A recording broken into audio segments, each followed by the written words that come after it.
Do you have a WD-21 Nissan Pathfinder or Nissan Hardbody truck with a V6 and it's having problems staying running once it warms up? Well, odds are you've got an issue with your idle air control valve, your IACV. So stay tuned for this video and we'll learn you a couple things and show you how to replace this bad boy right here and get your VG30E running tip-top again. Stay tuned, let's get into it. So like I said in the intro, if your rig starts up fine and runs when it's cold okay, well, it's running under choke. But then once it warms up, as soon as the choke closes, if it dies and you need to keep giving it throttle to keep it running, well, odds are you've got problems with one of these. Now, all these trucks are 30 years old plus now, so these parts are actually no longer manufactured. This is a used one, came out of Florida. If you're having those sort of symptoms, or you're pulling a code and you get an IACV code, time to find yourself one of these from a wrecker and pull off your intake plenum. It's not like I can just throw this on the top. This thing is approximately there underneath, facing backwards. So we got to take off a whole bunch of stuff. Now if you're fighting with this problem and you've got an IACV on order and it's not here yet and your truck keeps dying on you at every single light, well, you can kind of cheat it by tightening up your throttle cables a little bit, which cracks open the butterfly a tiny bit. It'll make your idle, instead of 1200, it'll make it more like 1800, 2000, but it'll cheat it, keep it running. Nothing is going to be happy about it, but keep it going for the couple weeks when you're waiting on parts. Just tighten these up a little bit, which shortens the throttle cable. So that's what we've got going on right now. Got me through a day of wheeling. Let's start taking all this stuff off. One positive note when you're dealing with Nissans is, well, all the wrenches are going to be 10, 12, 14, or 17. So that makes things a little bit easier. These are all 10 mil. So let's start cracking some of these off. You'll see me just half-ass spinning the bolts back in. I could throw them in my tray, but this way I know exactly which bolt they are and where they go. So that's what I'm doing there.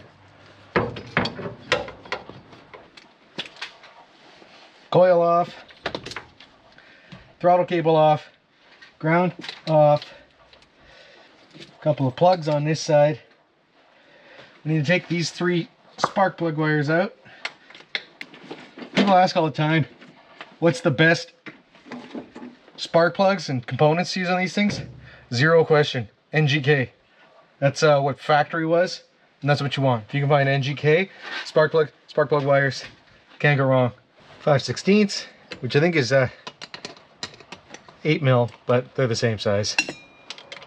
These connectors have these stupid little wire things, and it makes them really annoying to take off. But as soon as you pop the wire off, they just slip off. There's no clips on them. And of course, because I'm me, well, I lost one. So this is just a piece of wire. Shh, it'll be fine. Why am I missing one? Because they're so unbelievably easy to drop and they don't fall on the ground. I know some of you guys look at this and say, oh, it's not stock. You're right. I got a lot of custom stuff going on in here and a lot of ugly half-ass wiring and whatnot. But everything we're doing here is all bone stock stuff. So if you got a stock engine, it's going to be the same. This is going to be a little bit harder to reach because you got more stuff in here. Couple of ground straps on the front here, mass airflow sensor wiring. But Murphy's Law says, of course, that I using this thing clearly snapped my 6 mil. So we got to do it the Manuel style and take these bolts out of here. Doing this by hand is gonna suck. Oh, good thing past Brady put them on stupid tight. I hate that guy sometimes. What a dick.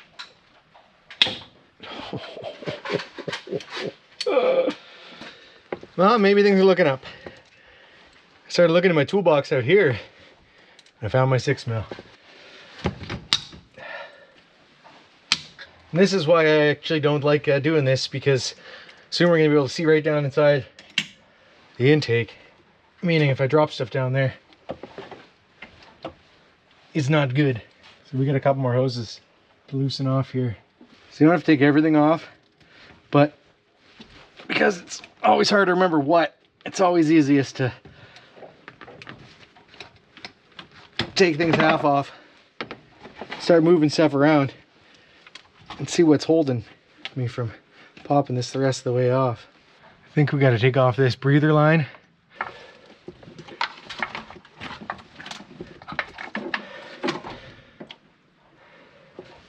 All right, we're in there. Oh, here's another Nissan tip for you guys if you're going from a VG30i and putting EFI on. This is your knock sensor. Now, the VG30i does not have a bolt hole for this. It actually bolts on underneath this intake. There's a screw in the top of the block. You don't have that when you swap over. My block doesn't have that. So I found an empty bolt on the underside of the intake plenum, hooked it on there, works perfectly fine. So if you're having a problem when you're doing an EFI swap, find somewhere to put your knock sensor. That'll work. But let's stay focused. Here's my idle air control valve. Let's pop these 4 bolts, this hose off, and we'll see about replacing this thing. We might be having a problem here. These idle air control valves look slightly different. Oh, that's not good. Did some looking around on the internets. This is an IAC for a VG33, and the guy that I bought it from pulled this off the wrong intake and sent it to me. So I'm stuck waiting for another one to arrive in the mail from Florida. So let's half-ass put this plenum back on so it doesn't get moisture inside, clean up my tools, come back out, fix this another day. What a bummer. Damn. Well, it's 4 weeks later. Finally got myself another IAC, and this one looks right. So let's get this plenum back out of the way, and we'll finish up this project. Oh, and you want to know what it's like living in a rainforest? Here, 4 weeks in the tarp garage. None of that stuff was rusty when I left it there 4 weeks ago. That certainly looks a lot better. 4 bolts. They're all 10 mil, and then we got another one of these little wire things. So, drop that down there, you're going to be pulling a lot more stuff apart. These little fancy hooked picks work really good for those. So I'm seeing slight differences. This is the one that was on there. There's nothing in this hole. There's no spring or anything. This one's got a spring in it. That's very weird. And of course the part number off the one that I'm looking at is no longer there. And it looks like this is slightly longer. So we definitely have a slight difference here. Interesting. Maybe somebody knows Nissans better than I do and can explain to me what I got going on here. Yeah, that sound I just made? I thought it went down the cylinder head. I just messed up my gasket. This is not optimal, this cracked. The other one doesn't want to come off gracefully, so we're going to reuse this. Also, welcome to wrenching in Canada. It's a dumping snow behind me. It's not optimal, but it is what it is. I would recommend getting a new one, but for this hunk of garbage, it'll be good enough. Alright, this should go pretty quick from here on out. Now it's just all doing the same thing the other direction.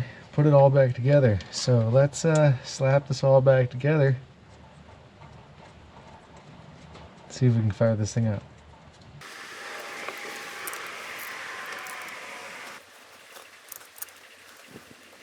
We've got everything back together. Last thing on my list, I have to loosen up the throttle cable a little bit. You can see, I was talking about that earlier in the video. We're going to loosen these off a little bit, lengthen the throttle cable. Last thing on the list now to do is fire it up. It starts under choke, idle's high. We'll let it come up to temp until the idle drops down. That's when the IAC should open up. If it doesn't die at that point, then we know that it's solved the problem. One of the hard things about diagnosing this problem is it doesn't show up in your ECU. Sometimes you get a code 25, 2 dashes, flashes in the left light, 5 in the right light, but that's not exactly the same thing. That's not your idle air control valve, that's your idle speed control valve.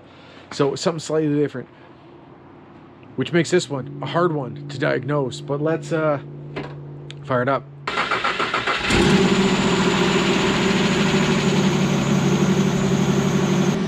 So now we're just waiting for it to come up to temp, and as soon as it comes to temp, the idle air control valve is supposed to open and it'll drop revs and idle fine. It's like -2 out here right now, so it's gonna take a few minutes. Temps gate started to come up, idle's dropped down, it's not dying on me.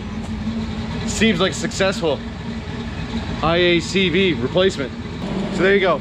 If you're Nissan Pathfinder, Nissan Hardbody is not quite idling right, look into your idle air control valve, pull the codes, see if you get a code 25, go from there. It's not a real hard job, but it's also not one of the easiest. Anyways, cheers boys, thanks for tuning in. If you have any questions or comments, let me know. I'll try to answer any questions you got about this, about the rig, or about the project. That's a fun new sound though. It's my cone filter.